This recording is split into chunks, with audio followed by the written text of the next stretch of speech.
Yeah, Joining us now is a man that crushes on television every single Thursday.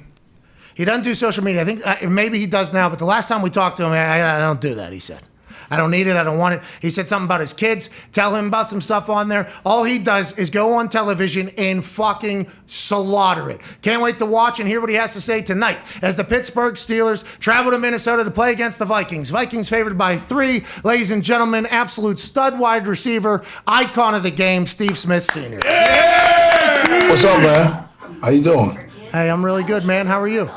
I'm doing good. How are you? Good. Where are you? Are you in? What are you watching in the background there? Feels like we got a kids show going on. Is there something cooking over there? I'm watching American Ninja Warrior. Oh, yeah. Which one is it? One of the newer ones or one of the older ones?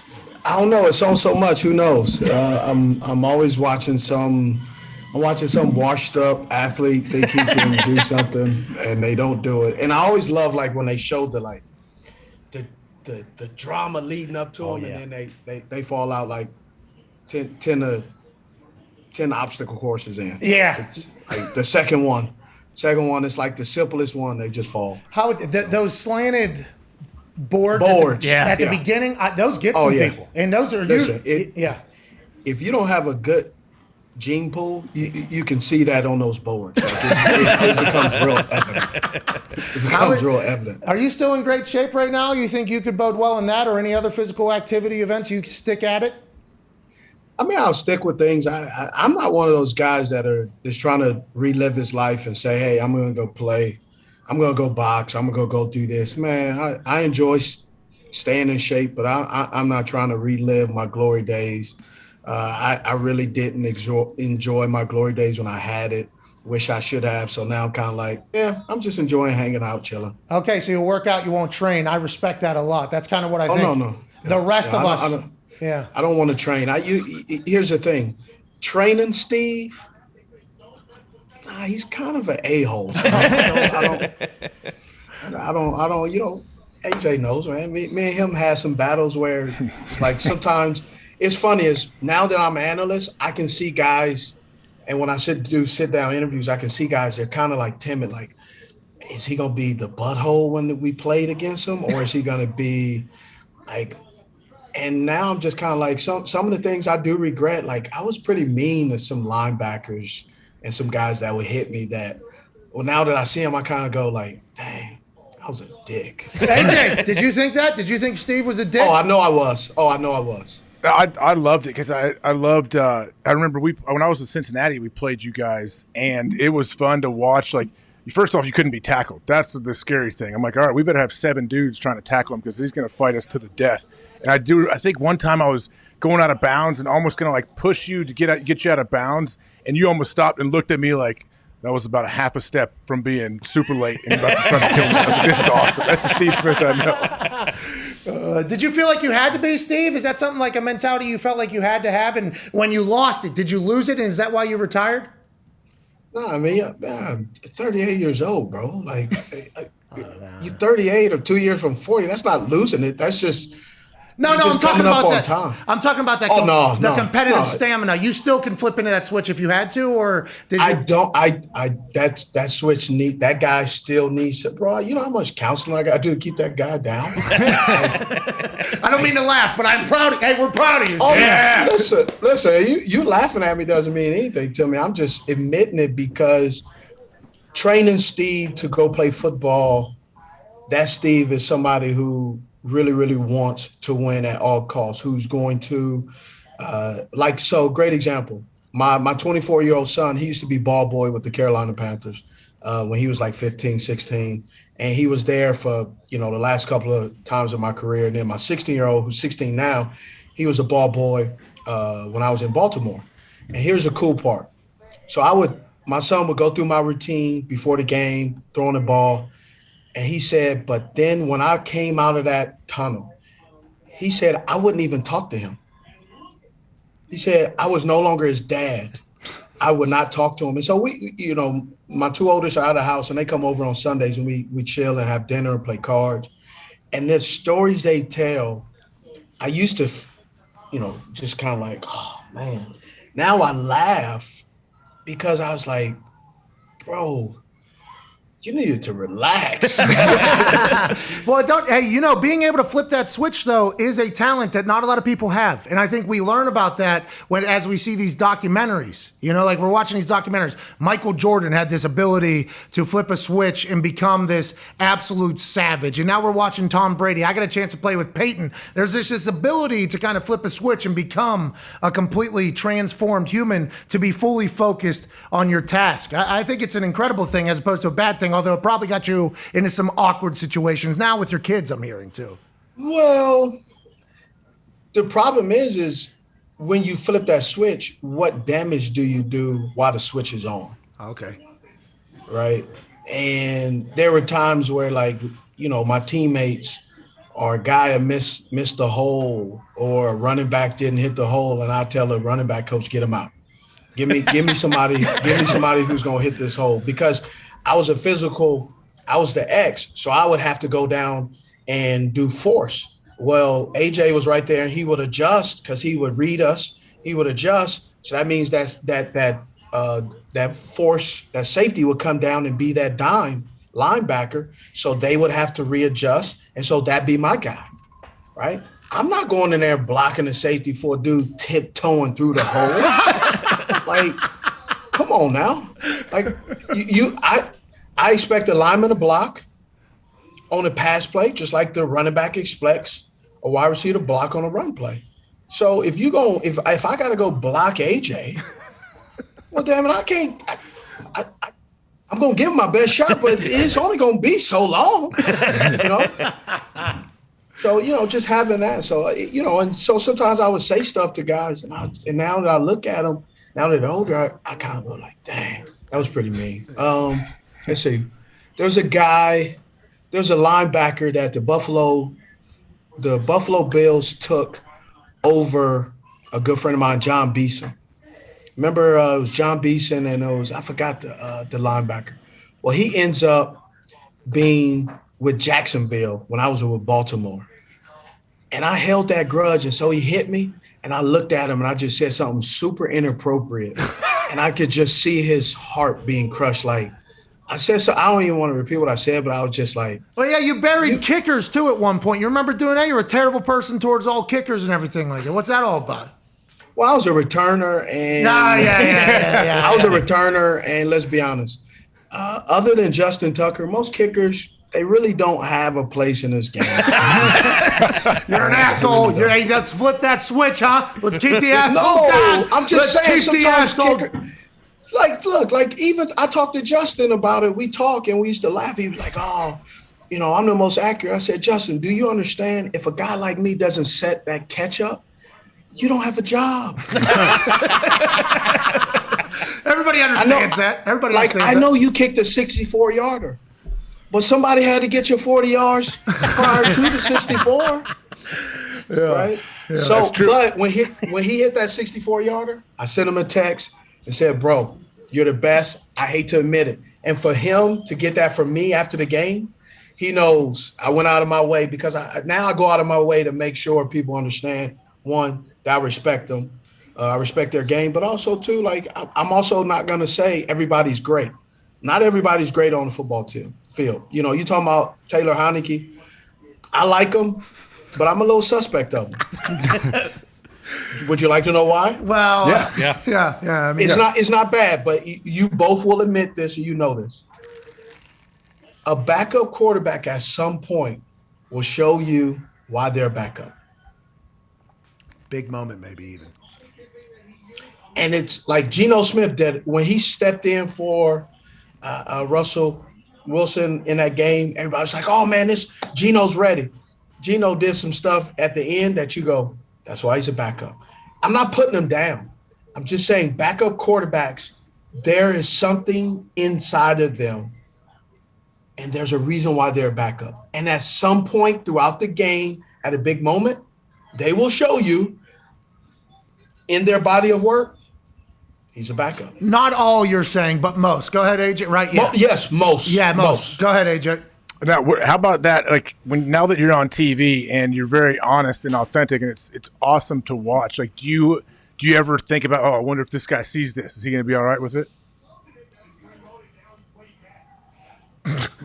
My internet's not frozen. Like, I try not to like whatever I say is I'm staying with it, right? But people also don't understand. Like, I've had people tell me, they're like, you're just talking. I'll show you. Bro, this is my notes, right? Oh yeah. Oh, here we go. Like Dane Orslowski. Yeah. Like I'm over here. I'm over here writing notes now and watching film and everything. I got the all 22 coaches. Damn. All of that stuff. So don't. I got a Pro Football Focus primary stat subscription. Okay. Come on now. I'm not sitting over here shilly-shallying. I'm doing real work. That's why whenever you say what you say, whenever you say it, you have such conviction, and that's why I think it's so hysterical, because you are on the NFL Network, right? Which I think we all understand the NFL Network the way it normally operates, right? It's not Which is what? I still haven't gotten that memo. Yeah, well, that's what I'm saying. I think that is why it's so awesome. Because normally it's all, and the NFL Network does incredible stuff. I think they're by far, obviously, the best league network out of all the leagues. They create incredible content. NFL Films is amazing. But normally the conversation is super positive, super upbeat. And then when you come in and you look at Joe Thomas and you go, the Cleveland Browns stink because Baker Mayfield stinks. Like, that is so hysterical to me. Like, it really is, just all of it. Because I assume at some point you have to talk to the Browns organization because you work for the NFL Network. And I think that's what AJ was just referring to. Sometimes there's some organizations don't want to talk to me. And that's like a restaurant. I'm good. There's a whole bunch of other restaurants out there. Oh, that's awesome. Let's talk about tonight's game then. Oh, yes. I'm excited about this game, too. Okay, so Dalvin Cook, shoulder injury. We didn't think he was going to be back. He's coming back. Pittsburgh Steelers have Najee Harris, one for the Gipper, Ben Roethlisberger. Vikings favored by 3. How do you think this pans out? A lot of running, you think? A lot of running. It's going to be a lot of running, right? You got Pittsburgh, who was giving up 133 points, 133 yards prior to last weekend, limited Lamar Jackson and that Ravens running game to 107. So, hey, they're no longer prom dates, but they're, you're getting to third base with them, right? So in their running game. But you really just got to wonder how much longer is this defense going to be able to sustain and overcome the running game. You look at the next couple of games, they have the Vikings tonight, they run the ball. They got Tennessee. They don't have Derrick Henry, but they're going to attempt to run the ball. Then you got this flag football team coming in, the Kansas City Chiefs, who's going to run all over the place, right? They're going to throw the ball. They're going to run it a little bit and pass it. Then you got to play the Cleveland Browns. They're going to run the ball. And then you end with the Baltimore Ravens, run the ball. If they can manage to make it to the playoffs, bro, they're going to be exhausted because they're going to be in multiple mini car crashes. The weather's going to be bad. It's going to be a physical game, and then you have to take it up a notch in the playoffs. I just don't see how they emotionally don't get drained before they make it to the playoffs, if they do, because all the teams they're playing against, except the Kansas City Chiefs, are going to run the ball. Steve, what do you think about Big Ben? You still think he has some magic left that can try to go on a run? I think he has some magic left. I think what's tough is they need a veteran wide receiver next year, no matter what they do with Big Ben, because Chase Claypool needs to add some more routes in his arsenal, right? He's super athletic, tall, big target, but he's kind of limited in the route game. That's why sometimes he disappears, right? They eliminate Steve, him. Can you explain what that means when you say he's limited in the route game compared to maybe like a Devontae Adams or something? Well, I say limited route game when you see the highlights of Chase Claypool. Do you ever see him double moving anybody in the corner, like just falling down? Most of the time you see him big bodying, catching the ball at his highest point, running underneath and outrunning everybody. You don't really see him. You'll see him beat him on a slant, but you never see him running a post corner, right? You never see him doing some things where he can stop on a dime and give you 10 pennies. He's just one of those guys. He hasn't gotten there yet. Can he get there? I believe if you get a veteran like what Adam Thielen is to Justin Jefferson, where you can actually see a guy do work every single day and improve and run every single route, right? Devontae Johnson, he's a good kid. He can run, but sometimes he gets in his own head and he does something every couple of games that you just know he needs I think he needs some older veteran receiver Hey, that can help him. how important is that to every room, you think, for a team? I think like Adam Vinatieri, I got a chance to, just watch Adam Vinatieri every single day. Osmosis, I became fucking better. Just like his preparation, his practice, maybe going through things, whether it's off the field, on the field. Yep. A veteran in the room is huge, isn't it? And sometimes guys aren't ready to be that. Well, yeah, like Juju. Juju is not a number one. He's not an alpha. However, if you have a number one, he's probably the best number 2 wide receiver in the game, right? Look at how productive he was with AB, right? Look how the example I use is look at Mike Evans and Chris Godwin with the Buccaneers. Those 2 guys together keep defensive coordinators up at night because they also are a great combination. One can do something the other can't, the other can do something the other can't, so they help each other. It's a true marriage. One is a deficiency, it becomes their strength. The other deficiency becomes the other one's strength. So this 1-2 combination is outstanding. Well, then you add in AB and Gronk, and Lenny, Tom Brady, and Leonard Fournette, and Rojo, and they should play football and try to win a championship. That group right there, they should give it a go. Go ahead, Ty. Steve, do you think Odell going to LA is ultimately going to work out for them, or is what like Robert Woods did so much different than what Odell can do? So it ultimately, they're obviously missing Robert Woods big time. I mean, it's going to take some time. I love what you said, and I think, before I answer it, look at Robert Woods, how he looks with LA and how bad he looked in Buffalo. That just kind of shows you prior to that regime, if you have bad coaching, players won't improve. Okay. Right? So look how better Robert Woods looks now in LA. When they picked him up, you were like, oh, this is a good pickup, but what is he going to really bring to the table? Everything. He brings everything to the table. And you can see now he's hurt. Odell will never be Robert Woods, and Robert Woods will never be Odell because they're 2 different people. And Odell does things that Robert doesn't and vice versa. I'm not really sure. I don't know if we will see the full fruit of it because time is so limited. And Odell wasn't there when the foundation was being built. When he knew – when you're playing with someone in training camp and you're eating and breaking bread with them, you start to pick up body language that lets you know what's going on. That's why a lot of times we joke a lot on camera, but we eat dinner together a lot. Colleen, Joe, myself, and Mike, while we're in town, because when we're on camera, we know when we're on stage, I can feel when Joe's about to say something without him saying anything. I can know when he's thinking something or Joe said something that triggered Irv. And so I'll take a step back and let Irv have the table because he picked up something and they haven't had that time with Odell. He's just they're figuring it out on the go. And sometimes you have some of these errors that they're having. By the way, incredibly valid points here, because you ain't just, schlocking around over there.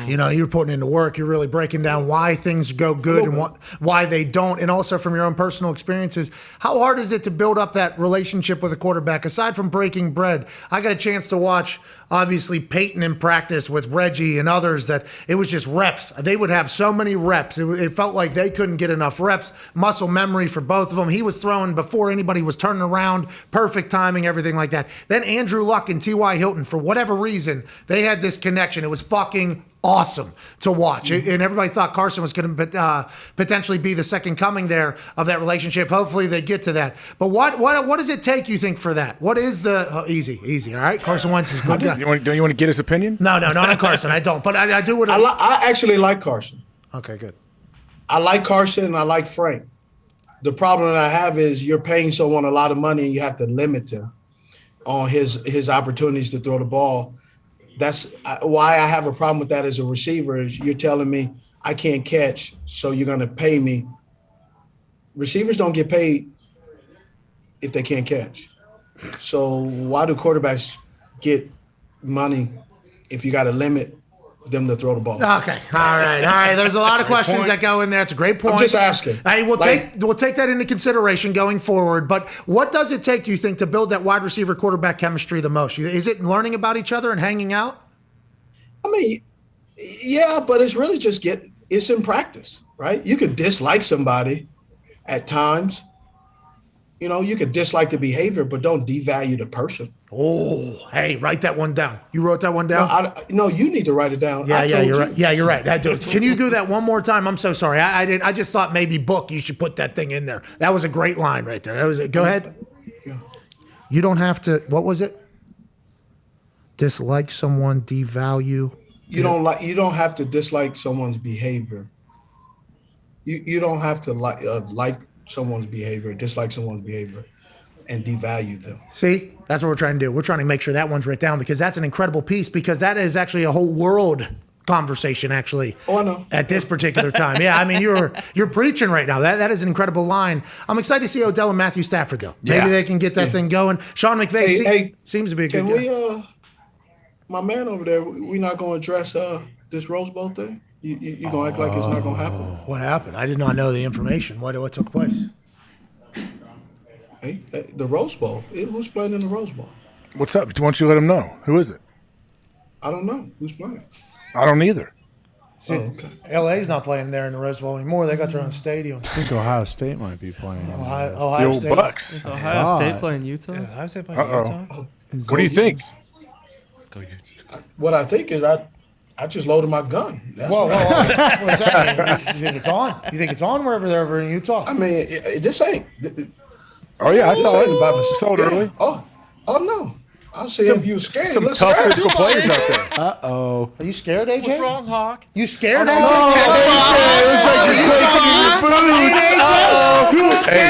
this guy a diaper. He's pooping his pants. OH! No chance to you. Well, that's why Utah's going to bury Can't him. stop the run, Steve. You're right. If Ohio State can't stop the run, I am worried. What up there? I'm not worried about them losing the game. What are you guys I doing? just think that hopefully they don't give up too many yards on the ground. Hey, we doing public push-ups for this thing or what? Is that what it is? Pat likes public push-ups. Public push-ups. Pat is inside wearing a tank top with mozzarella cheese coming out the top. Well, no, yeah, hey, I'm by not. the way, it's good cheese. Hey, how's the gabagool? You like that, huh? You did. Look at him. Yeah. No, I'm not doing no damn push-ups. What push-ups gonna do? Public push-ups are better, Steve. So, like, when you're on camera, Why? AJ will text. Why? Well, because no matter what you're doing, you got to go down and you just got to hit one. Everybody's like, what are you doing? Oh, the Utah Utes lost the Ohio State Buckeyes. AJ Hawk. Kickers. See, that's a good idea. That's a good idea. Kicker mentality. I think it's a good idea. Push-up. What do you guys put a little cake on it? You guys put a little, what do we got? What do we got on the Utah? When's that game? That's all. New Year's Day. Of course. You're not an active listener, Pat. Me, I don't watch college football. I know nothing, dude. I know nothing about it. No, it's not college football. It's when your team is playing somebody that happens to be on the actual Zoom. Look, I'm excited, right? And some people say, oh, you've never been there. You're right, we haven't. The last couple of years, we're moving up in the world. So, hey, that's what we're doing. We beat Alabama in the Sugar Bowl. Bang. Now we're going to Rose Bowl. Bang. So we're just moving up in the world. Hey, that's what black folks do. We move up slowly but surely. Why don't you coach? Would you ever coach? No. Too much time? 100 hours a week for 120? Nah, brother. I don't like that's why they can't find workers right now. That minimum wage is not for me. I need more money than that for 100 hours. Hey, and it's expected too. Like if you don't do it, you almost get run out of the building. Like, hey, how much film can we watch? Literally, how much? Like, first of all, if nothing good happens after midnight driving, how are you gonna watch film after midnight and still accomplish anything? That's a great thought. Like you only could watch so much film. Yeah. Right. Yeah. And you can have 100 plays, but if you call in the same 4 or 5, it don't matter. Well, and also The coaches never see their family ever. Like, you're talking about playing cards with your kids and stuff like that. Coaches don't do that. There's 6 months. They go into a cave of hibernation. Then they got 1 month off. Here's a question I got, AJ. Okay. Y'all had all these plays, but at the end of the day, Mike Will, Dog Cross would be the go-to play, right? Like y'all had plays that y'all went to that no matter what exotic stuff you had, when it was 2 minutes, it was like y'all run the same play over and over and over again. Would you agree? Absolutely, yeah, 100%. You come to expect to what's coming a lot of times, and the offense would too at times. Yeah. So you're right. I agree. Pat knows. I hate when people overcomplicate things. I think football a lot of times is overcomplicated for simple, basic things. Coaches want to make themselves useful and make it sound like it's way more extreme than it really is. All right, let's make this as simple as possible as we have to wrap this up. Utah State getting 6.5 points. Well, Utah State. Sorry. University of Utah. The Utes, dude. Utes. I didn't say Utes. The Utes, dude. Utes. Hey, don't throw the hooks up. No, that's not the hooks. It's a U's on his hat right there. There's 2 U's. There's 2 U's right there on the hat. Utes, man. Obviously, I was going to say the team that stinks, Utah State, gets a chance to watch the Utah Utes take on the Ohio State Buckeyes. Utah Utes getting 6.5 points in the Rose Bowl. You don't need the points winning straight up, Steve? I'm not a gambler. Life is a gamble, right? It write really that down, is. Pat. I'm going to write that down. Like it is. Is it not? Yeah. It's true. Okay. Especially now. Life's a gamble. Yeah. So listen, I just like the fact, I'm willing to risk my belief in the school that gave me the opportunity. So that's all I'm saying. Do you need the 6.5 points? Bro, when I look in the soul of a man, I don't need the advantage. I just look in the soul of a man. All right, so you got the Utes. AJ has Ohio State. We'll have to figure out what is on the line. We can't thank you enough for joining us. We got to have him back. Hey, Pat, we got to have him back then right after the game. January 2nd. Absolutely. And if we lose, you will not have me on camera. We'll see you tonight on camera, ladies and gentlemen. NFL Network analyst, legend, Steve Smith Sr. Man, that was tough. Utah State, that's on me. No, you're talking about from the state of Utah. Utah. You were talking Jordan Love, Yeah, weren't you? Jordan Love has COVID. We were just talking about it out there. So. I'm so bummed. Does he really? Yeah. Oh, no. Yeah, earlier in the week. Kurt Benkert's been taking all the snaps. Oh, Kurt? Yeah. Is he going to punt, too? No, you guys got to go punter. Let's get to a break.